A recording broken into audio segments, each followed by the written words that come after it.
आज हम समझते हैं आर्टिफिशियल इंसीमेशन।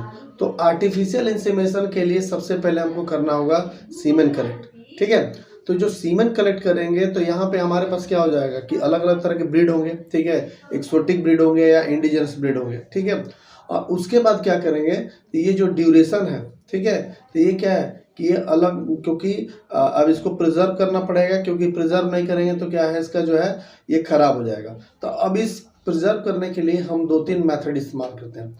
तो पहला है लिक्विड नाइट्रोजन में प्रिजर्व करते हैं। ठीक है, ताकि ये लॉन्ग लास्टिंग हो जाए। ठीक है, तो यहाँ पे और भी प्रोसेस इस्तेमाल करेंगे। जैसे में सबसे पहले में हम लोग सीमेन कलेक्ट करना है, तो सीमेन कलेक्ट करने के लिए हम लोग सबसे पहले क्या देखेंगे, एक स्ट्रॉन्ग बुल। ठीक है, और उस बुल में 2 काम करना होगा। पहला कि उस बुल में क्या है, इलेक्ट्रिक जो है करंट, यानी उसके जो पेनिस वाला जो एरिया है उस पर क्या हो जाएगा कि हम हल्का सा ये करंट देंगे, ज़्यादा करंट नहीं देना। ठीक है, ताकि उससे क्या है सीमेंट डिस्चार्ज हो जाए। ठीक है, तो ये जनरली ये बड़े जानवरों में होता है, जैसे हाथी वगैरह में। ठीक है, उसके बाद क्या हो जाएगा, दूसरा में क्या करते हैं, जो डम्मी काऊ या बफेलो रखते हैं, जो प्लास्टिक या रबर का बना होता है। ठीक है, गाय भैंस।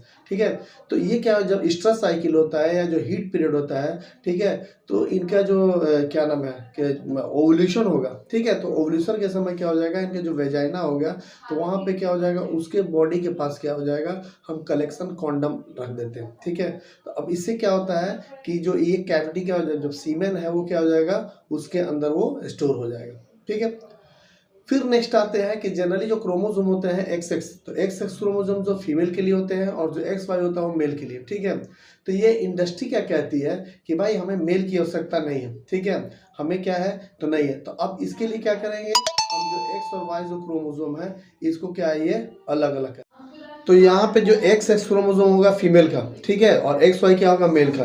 तो अब यह इंडस्ट्री कहती है कि जो मेल की हमें जरूरत नहीं है। ठीक है, तो अब इसमें क्या करेंगे, X और Y क्रोमोसोम को अलग करेंगे। तो इस टेक्निक को बोलते हैं सेक्स सिलेक्शन टेक्निक। ठीक है, तो इसमें क्या हो जाएगा, जो X और Y क्रोमोसोम है इसको क्या हो जाएगा, हम लोग क्या है, इसको अलग करेंगे। तो ये अलग करेंगे तो यहाँ पे क्या हो गया, अगर ये ह्यूमन के नज़रिए से करें तो ये क्राइम है। ठीक है, जानवर से रिलेटेड करें तो ये वरदान होगा। ठीक है, क्यों, क्योंकि हमें बछड़ों की ज़रूरत नहीं है। ठीक है, और हमें चाहिए फीमेल काऊ जो हमें दूध चाहिए, यानी हमें दूध से मतलब है। तो सेक्स सिलेक्शन में क्या करते हैं, जो X और Y क्रोमोसोम है उसको सेंट्रीफ्यूगल मशीन में डाल देते हैं। तो डाल देते हैं तो क्या हो, X और Y क्रोमोसोम जो वो अलग हो जाते हैं। ठीक है, और लास्ट जो आता है इसको बोलते हैं कि क्रिप्टो प्रिजर्वेशन। तो क्रिप्टो प्रिजर्वेशन क्या होता है कि 196 डिग्री सेल्सियस पे लिक्विड जो है नाइट्रोजन रहता है। ठीक है, तो अब ये जो नाइट्रोजन है तो इसमें क्या है कि एक ट्यूब लेंगे और ट्यूब में क्या हो जाएगा कि ट्यूब के अंदर जो कंटेनर होगा उसमें क्या हो जाएगा, हम लोग सीमेन को रख देंगे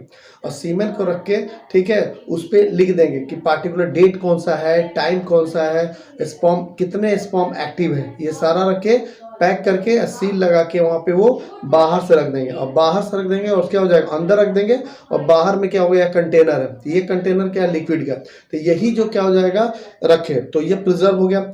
अब इसकी जरूरत अब हमें पड़ी, यानी कि जो गाय जो है, भैंस है, जो उसका एवोल्यूशन पीरियड होगा, तो एवोल्यूशन पीरियड का मतलब क्या, उसका जो वेजाइनल एरिया में है डिस्चार्ज होगा, है ना। तो डिस्चार्ज होने का मतलब क्या हो जाएगा, इसका हीट साइकिल। अब जब हीट साइकिल है तब आपने देखा होगा क्या हो जाएगा कि जो डॉक्टर, जो वेटनरी लोग होते हैं वो क्या होगा, वो खोलेंगे तो धुआं से निकलेगा। तो धुआं से जो निकलता है ये क्या, यही हमारा लिक्विड नाइट्रोजन है। ठीक है, जो 196 पे रहता है। तो जो ओवल्यूशन पीरियड होता है जानवरों का, ठीक है, तो उससे पता कैसे करेंगे, तो उनमें जो वेजाइनल एरिया में डिस्चार्ज होता है। ठीक है, पुराने समय में है कि विस्कस जो है डिस्चार्ज की वजह से हमारे जो बूढ़े बुजुर्ग पता कर लेते हैं कि भाई ये ओवल्यूशन का, यानी ये गाय गर्म हो गई है, ओवल्यूशन पीरियड है। तो अब उस ओवल्यूशन पीरियड में जो वेटरनरी डॉक्टर है वो क्या है, वो हमारा लिक्विड नाइट्रोजन से एक छड़ जैसा निकालेगा और वो क्या है, जेनिटल एरिया में इंसर्ट कर देगा। और क्यों, क्योंकि अब वो आपसे पानी मांगेगा, पानी निकालेगा तो वो तो फ्रीज है और उसको पानी में डालेगा। तो पानी में डालने के क्रम में क्या हो जाएगा, अब वो कंडेंस से क्या हो जाएगा, ये लिक्विड स्टेट में हो जाएगा। और लिक्विड स्टेट में हो गया तो फिर क्या हो जाएगा, ये जो है कि जो जानवरों का जो जेनिटल एरिया में ये इसको इंसर्ट कर देगा और वहाँ पे इसी प्रोसेस को बोलते हैं आर्टिफिशियल इंसीमेशन। ठीक है, मिलते हैं नेक्स्ट वीडियो में, तब तक के लिए थैंक यू।